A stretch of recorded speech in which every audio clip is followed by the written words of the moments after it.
cars I think they had left of the R42s.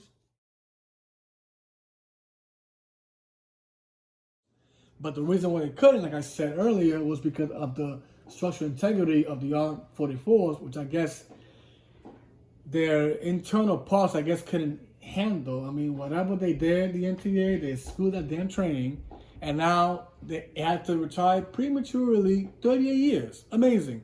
I have never seen many trains of the R types to retire that early. The R41 was the only train that retired that early. So of course, the R79 came along. They replaced, of course, not the R44. The R160 option order was the one that replaced all the remaining R44s from the New York City Transit, of course, compared to the one in Staten Island.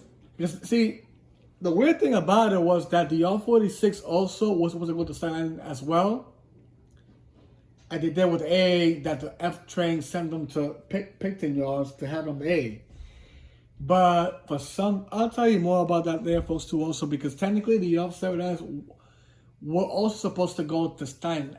I don't know if they were planned. Oh, yeah. Actually, yeah, folks, yeah. Technically, they were going to put the R79s, I believe, the MTA on Staten Island Railroad because of the R44s, too, I believe. But then they decided to drop that plan and go with the R46, actually. Have a supplemental R46s for the USA Transit, trying to Staten Island to replace the R44s. Because technically, the MTA was planning on replacing the R44s in mid-2010s, actually. But because of the failure of the New York City Transit R44s, they had to retire them prematurely. So, of course, the R79s, they had to actually replace the remaining R42s that were left from the J and Z, as well as the R32s from the C line, and of course share with the A, but mostly in the C, of course, because that's where they were located more in 207 yard. So that's what happened. So the R79 originally replaced the remaining of R32s and the R42s. The R44s were already replaced by the option order of the R160s. Which I'll tell you more about the R160s too also. But today's video, we're going to focus more on the R79 today. So yeah, the R79, they replaced the R32s and R42s, right? Now, this is the funny thing about the R32s actually, because there was an issue with the R79s, which I'm going to tell you right now. The R79s, even though they came, it took the MTA 2 years to bring this damn train, to be honest, folks. And I'm going to tell you why this train had the nickname of the Lemons, which you guys already know why every time when a train screws up, they call them Lemons. The R79s, when they arrived in 2016, around the summertime, which was the pilot, I believe it was the pilot train. But then for some reason, I don't know why, the damn train still had damn problems. There was always a damn issue with it. Internally, whatever. And people were complaining about the R211, which is amazing because the R211, at least, their problems happened early. You know? It happened about the revenue test. But this damn train passed. All right. Let's do this, folks. All right. So when they came in 2016, they did the revenue test all the way till 2017, right?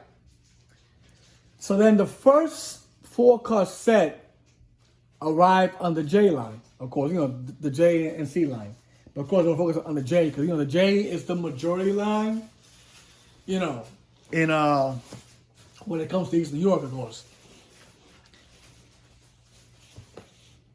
Then, you know, it arrived on the J line, you know, it started with those, you know, with the small fleets, of course, of the R79 4-car sets. And that was back in, let's see, November, I believe it was. Was it November? Yeah, I think it was, yeah. Yeah, around November is when it started. That was back on 2017, back in November. It started on the J line, the test. But of course, before that, it was running on the C line too, also for testing. So technically, the R79, they ran across, like they normally do with every new train. They'll just run them in every system, no matter what line it is, just to make sure they run properly everywhere. In case if the MTA decides to transfer the train somewhere else, they'll know that it'll function there too. Also, not just focusing on just one specific line. So yeah, they arrived on the J November of 2017, right? Which is the forecast said. It did well on the 30 test, which is amazing. Compared to us to 11, it didn't, right? So it passed on the J line, and then eventually they started the production order course by December when it actually passed the 30-day, of course. So from that time of December 2017 and on, till the following year of 2018, you start to see more of the R79s approaching the J line, of course. And, the Z is part of it. Because normally the Z train usually rush only on rush hour only. Compared to the J line, it runs every damn day, okay? So, yeah. So they started slowly, getting those trains there. The reason why, because remember, the R79s were going to replace the R42s as well on the JNC, which consists about what, 50 cars, I believe it was, or 48 cars I think they had left of the R42s.